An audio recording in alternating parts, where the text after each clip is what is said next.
Okay, here we are. Hello, my name is Emma, and welcome to Faith Night Friday. Oh my God. Let me tilt you just a little bit back because it just seems like my head is not fully. Okay, there we go. I have a little one behind me. He's playing. I told him, can you use your headphones just for a little bit? Okay, so we are still on 2 Samuel, and we are in chapter 4. So we are in we are in chapter 5. So that's where we are now. Let's see, are we at chapter 4? I think we are.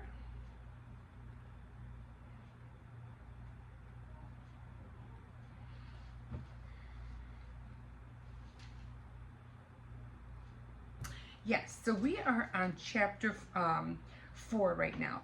So again, I'm just reading through 2 Samuel and everything pertaining to how David went from being a little boy to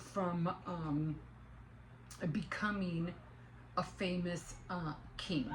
Uh, which kind of like he became king in a weird way. It's not like, God did choose him, of course, but it was like he became king because of the incidents that he went through after going through certain things with the real king that was Saul.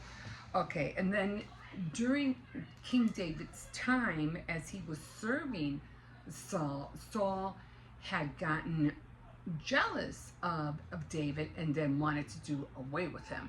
So they had their, constant, back and forth, and Saul wanted to kill him like twice, and David was like, I haven't done anything to you, so why are you coming after me? I've been your servant. I've been serving you, and but for some reason, things just went the wrong way, and then finally Saul died, and then that's when David became king. Okay, so we are on chapter 4. At least I hope we are, because I'm trying to figure out.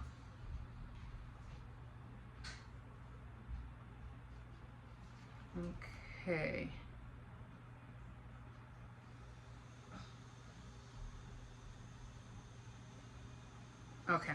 Okay, so I'm just gonna jump right into it. Okay, so it's when Saul's son Ishbosheth heard that Abner had been killed in Hebron, he was afraid, and all the people of Israel were alarmed. Ishbosheth had two officers who were leaders of raiding parties, Benaiah and Rechab, sons of Rimmon from Beeroth in the tribe of Benjamin. Beeroth is counted as part of Benjamin. Its original inhabitants had fled to Gittayim, where they have lived ever since. Another descendant, Saul's of Jonathan's son, Mephibosheth, who was 5 years older when Saul and Jonathan were killed. When the news about their death came from the city of Jezreel, his nurse picked him up and fled, but she was in such a hurry that she dropped him and he became crippled. Yeah. Where are the sponges? Oh, they're inside the dishwasher where I put the bags. Or they're probably on the side of the bucket. Yeah. He had became crippled. Rechab and Benaiah set out for Ishbosheth's house and arrived there about noon. While he was taking his midday rest, the woman at the door had become drowsy while she was sifting wheat and had fallen asleep. So Rechab and Baana Baana, Baana, Baania, slipped in. Once inside, they went to Ishbosheth's bedroom where he was sound asleep and killed him. Then they cut off his head, took it with them, and walked all night through the Jordan Valley. They presented the head to King David at Hebron and said to him, "Here is the head of Isbosheth, the son of your enemy, Saul, who tried to kill you. Today the Lord has allowed your majesty, today the Lord has allowed your majesty to take revenge on Saul and his descendants." David answered him, I take a vow by the living Lord, who has saved me from all dangers. The messenger who came to me at Ziklag and told me of Saul's death and thought he was bringing good news, I seized him and had him put to death. This was the reward I gave him for the good news. How much worse it will be for evil men who murdered an innocent man asleep in his own house. I will not take revenge on you for murdering him and wipe you off. I will take revenge on you for murdering him and will wipe you off the face of the earth. David gave the order, and his soldiers killed Rechab and Ben-Anah. See, it's B-A-N-A-N-H. I know it's Ania, but Ania. And cut off their hands and feet, which they hung up near the pool in Hebron. They took Ishbosheth's head and buried it in Abner's tomb there at Hebron. Okay, so we're going to be going to chapter 5. Let's see what the commentary has to say. That is pretty cool, cruel. You want to take revenge, or you think you're doing good by doing something that you shouldn't have done in the first place. And, killing somebody while they're asleep is like, in King David's eyes, in David's eye, he was like, why did you do that? Like, what's wrong with you? Okay, so we're going to go over here, and I hope I did circle it. Okay, so for 2 Samuel chapter 4, now for murder number 3, I can't see with these glasses. Now for murder number 3 committed by 2 men who did not know David's heart. When they heard that Abner was dead, they concluded that Ishbosheth would not remain king very long, so they murdered the king. They thought the act would please David and perhaps win them key positions in the kingdom. Verse 8 reveals the captain's stupidity. Saul was not David's enemy. The Lord did not avenge David. David was not pleased at what they did. What terrible things people do in the name of the Lord, thinking to please him. How many religious wars and church conflicts have been broken God's heart and disgraced his name. When you are tempted to retaliate, keep in mind that God's people do not do evil, that good may come. Rather, they overcome evil with good. So that's what I mean. It's like people do things and they think that, oh, we're doing this for him, but really what you're doing is totally wrong, and you're not going to be blessed for him. You're not going to be like put in high places and praises for committing murder. And that's one thing that back in those days, these kingdoms and kings and were always committing murder, and it's like, oh my God, they were being killed by the thousands, not like people in these days. People get shot, get killed, murder. You hear about a murder down the street or murder across, the states and the family's been murdered. No, you're talking about thousands of people being slaughtered. That's just like, to me, that's mind-boggling. That's like, wow. But that's where we are, and I think I have been erasing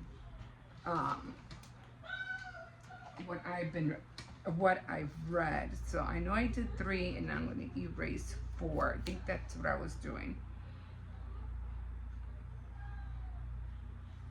Okay, let me see. I just want to make sure that I'm on the right one, because I go through a lot of books, and half the time I feel like, am I on track? Am I on the right one? And I circle and uncircle a lot of things, so I always have to make sure that I'm on the right path, because this is not the only book I read. I read 2 other Bibles. So okay, so that's where we are on this one. But oh shoot, I forgot to put this back. Let me put this back before I forget. So we are on 2 Samuel. Yeah, 2 Samuel. Okay, so I was erasing everything. Okay, so next week we'll be on 2 Samuel 5. Okay, so the other thing I just want to touch bases on, which I really don't really have a lot.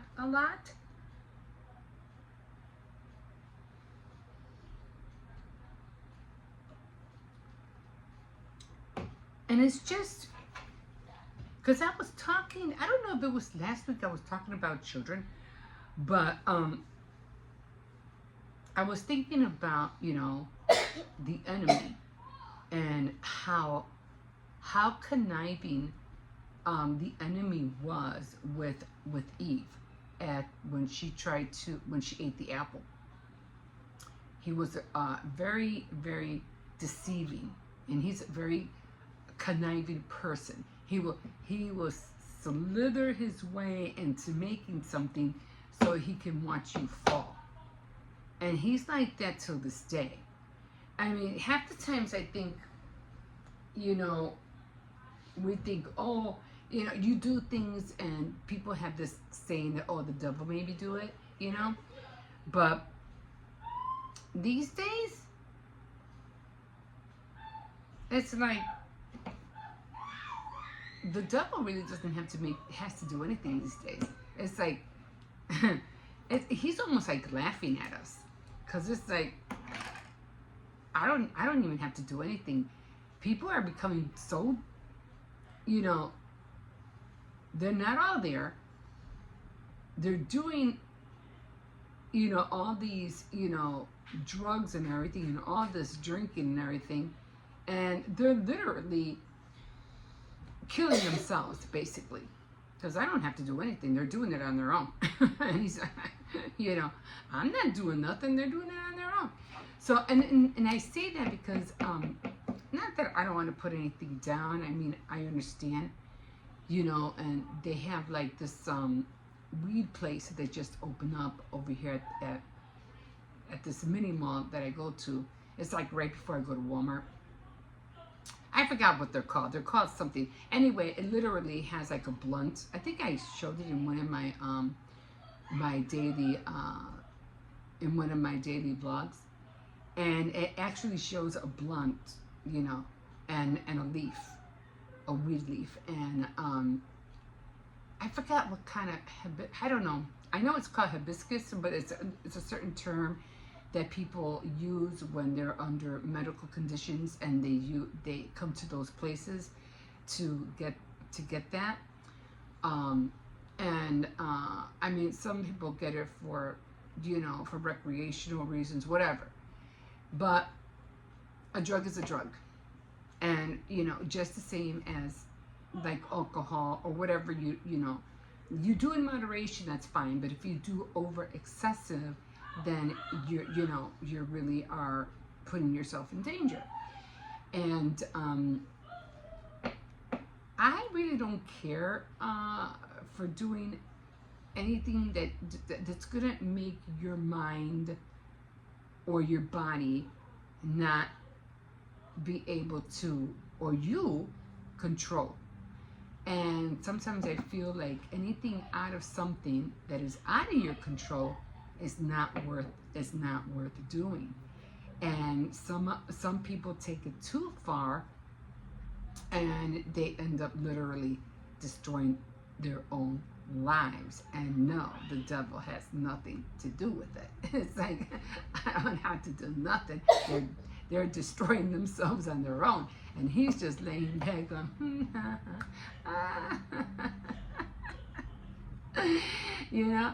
And it gets me mad, you know. It's like, before, back then, yeah, he would do everything he could, you know, to get people, to get rid of people. Just like in Moses' day, you know, he was evil. He made the king get rid of all the boys, to kill all the boys, you know, and that was sad.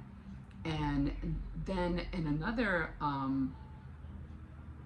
time, I forgot, it happened again, but this time they weren't getting rid of only, yeah, they got rid of all the boys, but they saved all the women and the babies, the women and girl babies, but not the boys. They killed all the boys again. So that's something I believe the devil would do. He'll do everything he can to get rid of something, just so that something won't grow up and be something that will be what is that called? That will someday be a threat to him, or be a threat to what he's trying to, you know, get done. But in this day and age, it's like he really doesn't have to do anything, and because it's like he's just seeing us destroying ourselves on our own. It's like, you don't have to do anything, but there will come a time where he will do something, and it's going to be a lot more worse. I believe I don't think that it will have anything to do with uncontrollable substances or anything like that, or any kind of alcoholism, or, you know, it's going to be worse. I think it's going to be more like a threat against, he's going to make people against people. You're literally going to be scared. Like, right now, we're like at the borderline. Like, things are not really crazy yet, but we're like at the borderline of evil happening, and I believe it's going to be worse. Like in by 1930 or 40s, it's going to be a lot worse. You know, people are going to be really not trust anybody. It's like he's doing everything he can for a person not to have a friend. And then you're going to think that people who you are friends are the people that you are on social media with. Those are not your friends. And they could be, because you could even see that people get involved with people they barely know, and they end up either ruining their lives, or trying to ruin someone's life, or they end up dying. What? What did he do? Just because I'm right next to the couch, he's like, oh, go away. I think you're gonna jump over the couch, and I'm not. I'm just hovering over. Okay, well, just try not to hang all the way over, okay? I'll go over there and I'll talk to him in a minute. So, it's like he's just gonna put people against people. And I do believe that's where it's gonna be so bad that later in the future, people are gonna be killing people outright, right in the street. And they're doing that now. I mean, I don't know if you heard about that one. I just remembered at the same time when, just because I was doing it, Jose kept, just because he was mad at me, he kept touching my bruise on my leg. Okay, I'll talk to him about him. him. Like pushing it. Okay. This woman, now this to me was pure evil. this woman, I don't know, where her head was at, but she, to me, I think she wanted to do everything she could to go back to jail. And because she couldn't, she was so upset that she got a knife from a dollar store or some store, and she went into a parking lot, and she ended up stabbing a mother and her child in broad daylight. And I think the mother survived, but the child died in broad daylight. Hey, Grandma, can I go outside? Where, in the back? Yeah, to plant this. Yeah, go ahead. I found this in the watermelon. Okay, so go I'm and gonna plant take this. Cersei's with you.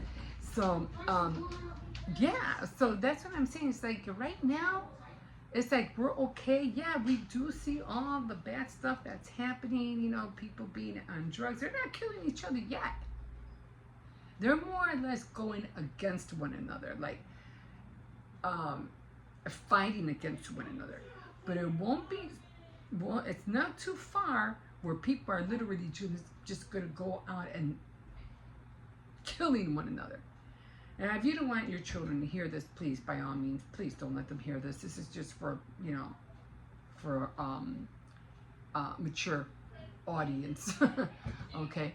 But it's something that we do really have to pray about, something that we really do have to think about how things are going to be in the future, and are we ready for it? And if you're not ready for it, please pray that you are safe in that generation. Pray that your children, your grandchildren will be safe in that coming generation. And it's not going to be pretty. You know that saying, it's going to get worse before it gets better? Yeah, well, it's going to get a lot more worse before it gets better. But anyway, that's all I got for you today. I wish I had something more pleasant to share. That was hard. But just know that the enemy will try everything he can to trip you, to make you fall. And just don't believe in his lies. Don't believe in anything that has to do with wickedness, evilness, anything that has to do with any kind of wrongdoing. Always do good. Always try to be there for your family, your friends. Always be loving. Always carry the Lord in your heart. Always talk to him to find out what you need to do to live right. Because if you don't live right, you're going to end up living wrong, and most of the time, it's not going to end good. Like I said, in this world, yeah, we have been blessed to live free, free to do whatever we want. But free to do nothing is not one of them. If you don't do nothing, you'll end up poor, and you will be a goner. You have to strive to do something. Do something. You do nothing. I just planted it. Okay, it's not good at all. Not at all. Okay, guys, so that's it for today, and I'm just, thank you for joining me tonight, and we will catch you next time on Faith Not Friday. And don't forget to like, subscribe, and comment if you wish, and we will see you again. Bye.